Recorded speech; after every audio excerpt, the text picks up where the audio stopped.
Olá, pessoal, boa noite. Gostaria, primeiramente, de agradecer muito a organização desse evento por me trazer aqui, para a gente poder falar um pouco de algo que parece muito estranho para muita gente, biohacking. Eu acho que muita gente, até quando pensou nisso, o que será isso? E o que isso tem a ver com a minha saúde? E a gente vai conversar um pouquinho sobre isso. E eu vou contar primeiro, rapidamente, um pouquinho da minha história e como é que o biohacking entrou na minha vida. Eu tenho 39 anos, eu sou médico, eu me formei há 15 anos, trabalhei muito tempo na medicina como clínico geral e acabei indo fazer uma residência de cirurgia cardíaca. E depois de 1 ano e meio na cirurgia cardíaca, eu não me sentia completo, não me sentia feliz fazendo aquilo, embora goste muito da cirurgia cardíaca, aprendi muito e gosto muito de todos os meus mestres que me ensinaram muito. Não estava feliz. E por 3 anos eu larguei a medicina. E aí eu fiz o meu retorno para a medicina quando eu descobri que existia uma outra forma da gente ver a saúde e ver a medicina. Não melhor que a medicina da doença, mas diferente. E foi aí, quando eu estava fazendo um curso nos Estados Unidos, que eu me deparei com essa palavra, biohacking. Eu achei ela estranha, mas ao mesmo tempo intrigante. E aí eu fui estudar, e tem várias definições de biohacking, mas tem uma que eu acho que se aplica muito às questões de saúde. Biohacking é a gente testar, é a gente experimentar hábitos, técnicas, coisas diferentes com o intuito de influenciar a nossa biologia para tentar produzir resultados diferentes na nossa saúde. E é isso que desde lá eu venho testando, experimentando, claro, com moderação e sabendo o que eu estou fazendo. Porque não é sair testando tudo de qualquer forma. E a gente vai conversar um pouquinho sobre isso. E o meu grande objetivo aqui com vocês nesse tempo é que vocês reflitam um pouco sobre as coisas que vocês fazem todos os dias e como isso está impactando a sua vida. E também vou tentar trazer algumas soluções e vocês vejam aquilo que pode ser útil para a vida de vocês. Quem sabe vocês testam alguma coisa dessas. E aí a gente começa a pensar na evolução humana. E será que a gente está andando para o lado certo? Será que o ser humano, será que estamos ficando mais saudáveis? Parece que não, né? Se a gente olhar lá o último homem, não estamos, parece, indo muito para um lado muito saudável. Isso está tendo muitos problemas na nossa saúde. E eu vejo isso no consultório todos os dias. E aí a gente começa a ver que o nosso estilo de vida tem grande impacto na nossa saúde.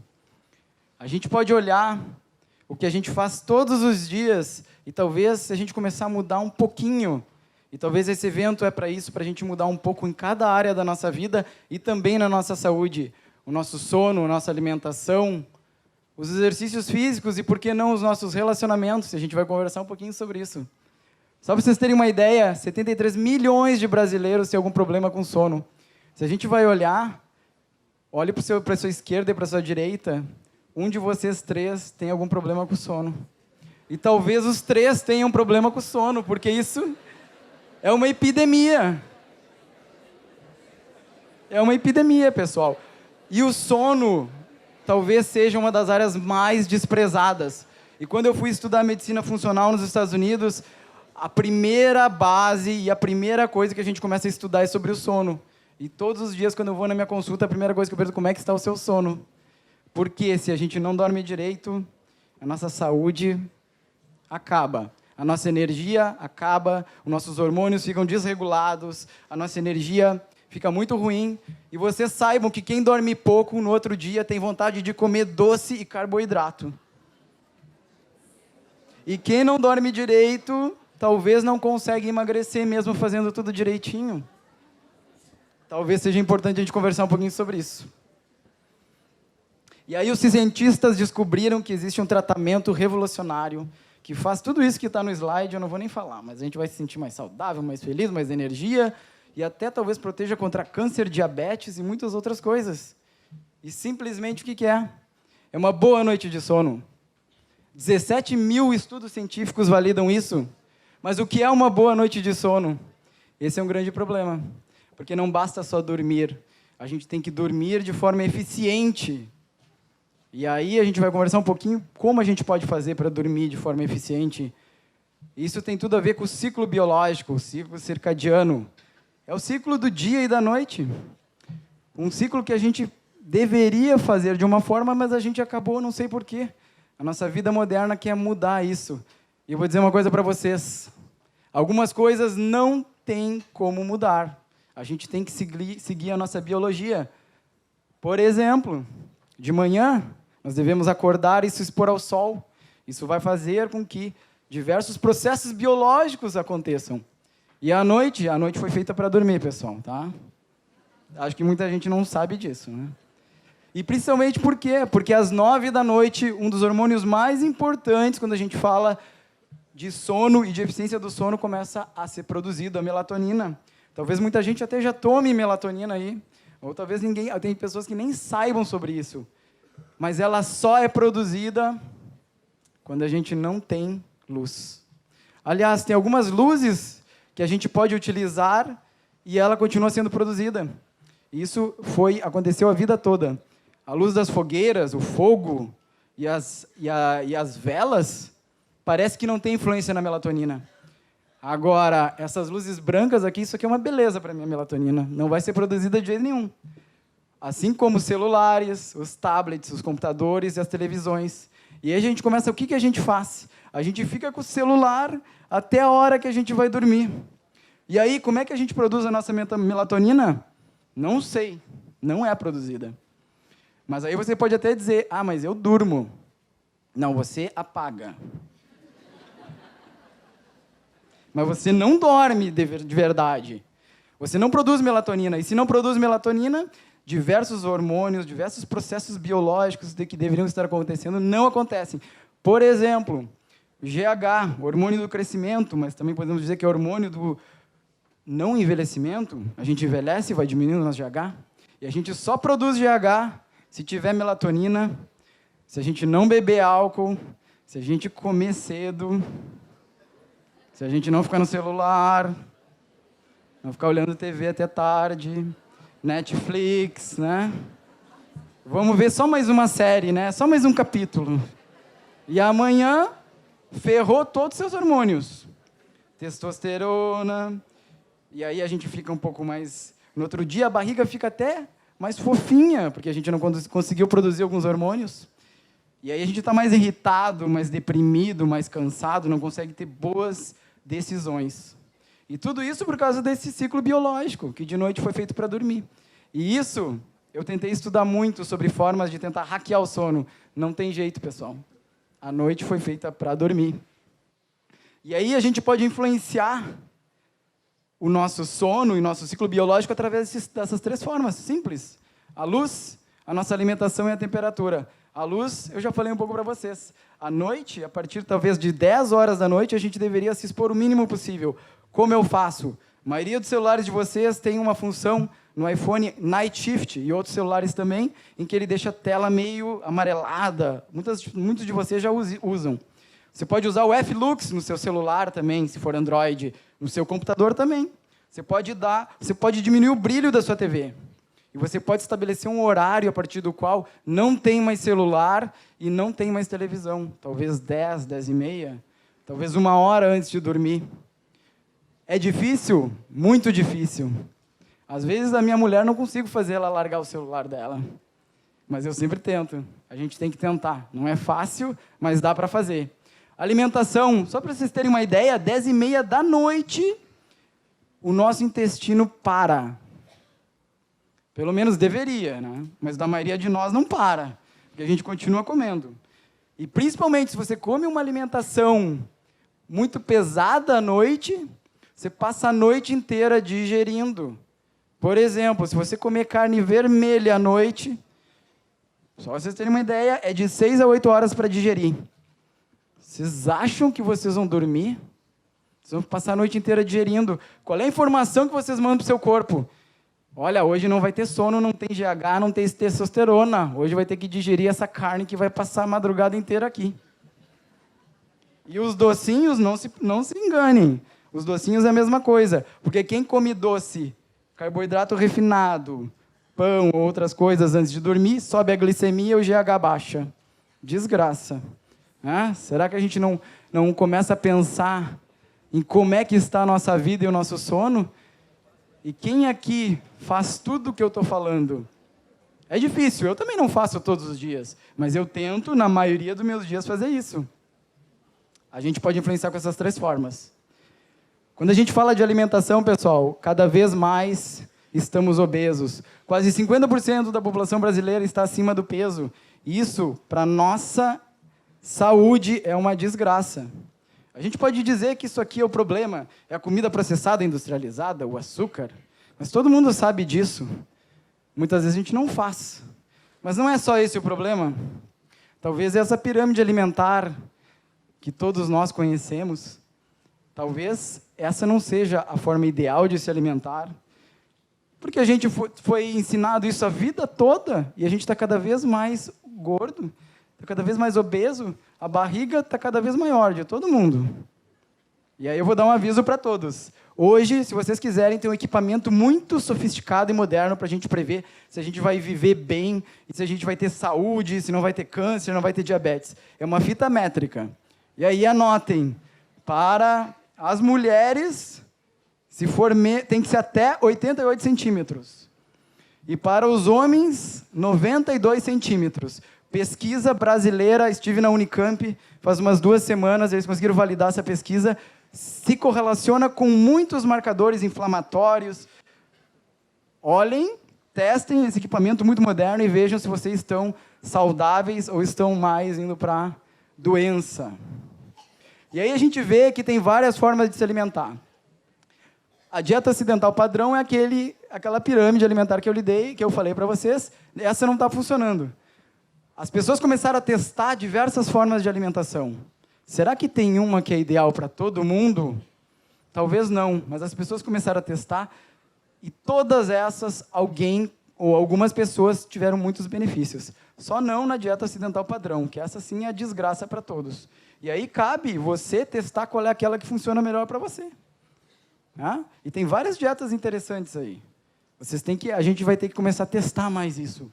A gente vai ter que começar a questionar do jeito que a gente come, do jeito que a gente se alimenta. E aí a gente vai entender que os nossos genes são diferentes. E os alimentos vão provocar no nosso corpo uma expressão diferente em pessoas diferentes. E aí a gente vai ver que a nutrigenômica vai vir muito fortemente. E no futuro, a gente vai fazer um mapeamento dos nossos genes e aí a gente vai ver que talvez para uma pessoa a gente deva se alimentar de uma forma e outra de outra. Vai ser o futuro, acho que vai ser bem interessante. Vamos vivê-lo. Os nossos genes vão comandar. Em geral, o que a gente tem que fazer? Comer comida de verdade, pessoal. Talvez o mais importante é o seguinte: vamos descascar mais e vamos desembrulhar menos. Menos carboidrato refinado, gorduras trans, óleos. Perder um pouco também do medo da gordura natural dos alimentos. Essa, na maioria das vezes, não faz mal para a gente. Retirar o açúcar adicionado. Essa é a grande praga do mundo. E por que não a gente começar a pensar em fazer jejum? Eu gosto muito de fazer palestras sobre jejum. E talvez, não é difícil, 12 horas todos os dias e 3 horas antes de dormir. Isso quem preconizou foi Dale Branson, que é um neurologista muito famoso americano, que ele trabalha com todas essas doenças neurodegenerativas. E parece que se você fazer essa ação simples assim, você vai estar protegendo contra doenças neurodegenerativas, Alzheimer, demência. E isso, quem aqui não tem alguém, algum parente, algum amigo, alguma pessoa querida que está começando a ficar demente, não começa a lembrar mais das coisas, é muito triste. E aí a gente entra na parte dos exercícios físicos. Todo mundo sabe que precisa fazer exercício físico, ninguém faz. E quase 45% das pessoas, dos brasileiros, não fazem exercício físico. E essas pessoas, quando tu pergunta para elas, você sabe que exercício físico é importante? Mais de 80% diz que é importante, mas não fazem. Triste. Mas talvez o mais importante de tudo não é só fazer exercício físico. A gente tem que estar em movimento. Talvez o mais importante é a gente se movimentar. E passar o dia inteiro sentado, senhores, é o novo cigarro. É uma praga. E o que a gente faz na maioria dos nossos dias? Tem pesquisa que mostra que a gente passa 9,3 horas sentados. Isso é uma desgraça para o nosso corpo. Interessante notar que quem fica 6 horas sentado, em comparação a quem fica menos de 3, tem 40% maior chance de morrer, de todas as causas. É uma desgraça. E por que isso acontece? Porque quando a gente fica sentado, 1 hora, senhores, sentado, cuidem hoje aqui, viu? A gente até se movimentar um pouquinho aqui, né? Isso foi bom já. Depois de 1 hora sentado, a gente começa a queimar menos calorias. Uma enzima muito importante que quebra as gorduras, ela para de funcionar. Triste, né? E mais outras milhões de coisas que acontecem. E vejam, pessoas que ficam mais de 3 horas olhando TV, cuidam Netflix, pessoal, tem uma chance muito maior, 60% mais de morrer de doenças do coração. Acho que tem que cuidar um pouco do tempo que a gente está ficando sentado olhando TV, viu? E aí, mas tu vai me dizer, tá, mas eu trabalho sentado, o que eu posso fazer? Me dá uma solução. Bom, nos Estados Unidos, o pessoal do Vale do Silício, que são um pessoal muito biohacker, ficam testando várias coisas, eles inventaram o tal da mesa standing desk. Uma mesa que tem regulagem, você pode ficar um pouco de pé trabalhando, e depois você senta, e você fica de pé. E, para minha surpresa, eu fui pesquisar 4 dias atrás, a gente já tem no Brasil uma empresa que faz esse tipo de mesa. Você aperta o botão, ela sobe. E fica de pé trabalhando, tá? E aí você desce um pouquinho e continua trabalhando. Tem opções, vocês podem fazer. Em geral, sobre exercícios físicos, pessoal, o que a gente tem que fazer é movimentar mais. Vamos cuidar um pouquinho do tempo que a gente fica sentado. Talvez, a cada hora que a gente fique sentado, vamos se levantar, vamos se movimentar um pouco. Alongamento também é importante. Musculação, pessoal. Musculação. Quem faz aqui faz musculação? Deveria todo mundo levantar as mãos, porque musculação e músculos é um dos maiores preditores de longevidade, de qualidade de vida. E quem tem dores nas costas, bom, com boa orientação do professor de educação física, precisa fazer musculação. Aí é uma obrigação. Outra coisa, eu não tenho tempo para fazer exercício físico. Existem protocolos de HIIT, que são exercícios de alta intensidade. Você pode fazer rapidinho isso. Não tem mais desculpa. Você tem que achar algo que seja divertido também. E, por favor, não fique sentado mais de 1 hora. E aí a gente entra em algo, relacionamentos. Relacionamentos. O que tem a ver os relacionamentos com a minha saúde? Parece que não tem muito a ver. Mas aí a gente começa a entender que solidão pode ser um fator de risco pior do que fumo, ou que obesidade, riscos de morte, de problemas de saúde. Então é simples, né? Se solidão é o problema, é só pegar e ter um monte de amigos, vou para o bar, né? E aí está tudo resolvido. E aí tem essa frase que eu gosto muito, que diz que você é a média das pessoas que você mais convive. E aí vem o estudo dizer o seguinte, ó, cuidem.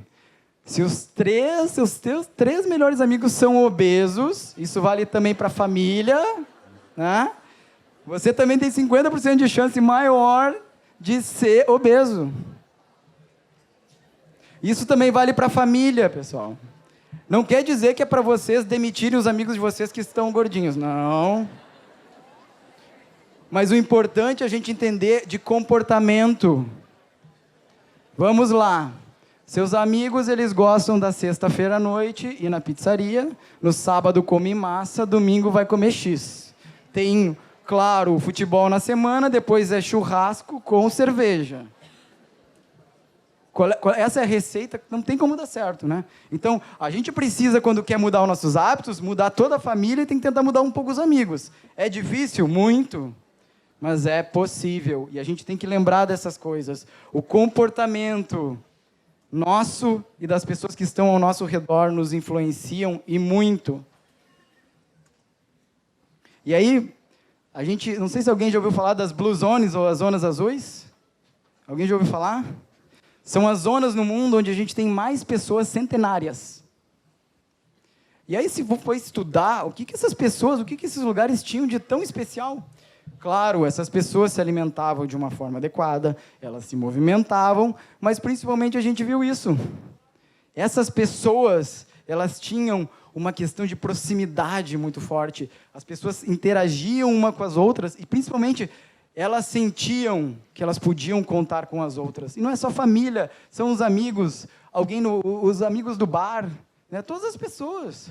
Porque tem uma vila na Sardenha, Vila Grande, onde as pessoas tomavam vinho todas as noites. E que os velhinhos iam para o bar. Só que o que acontecia lá? Quanto mais velho você era, mais importante você era e mais as pessoas te valorizavam.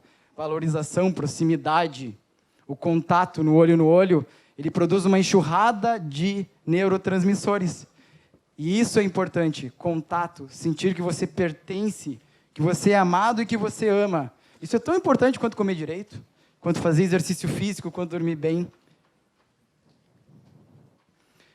E aí, para terminar, pessoal, eu queria deixar para vocês aqui 3 ações que eu acho muito importante que todo mundo tem que começar a pensar, fazer.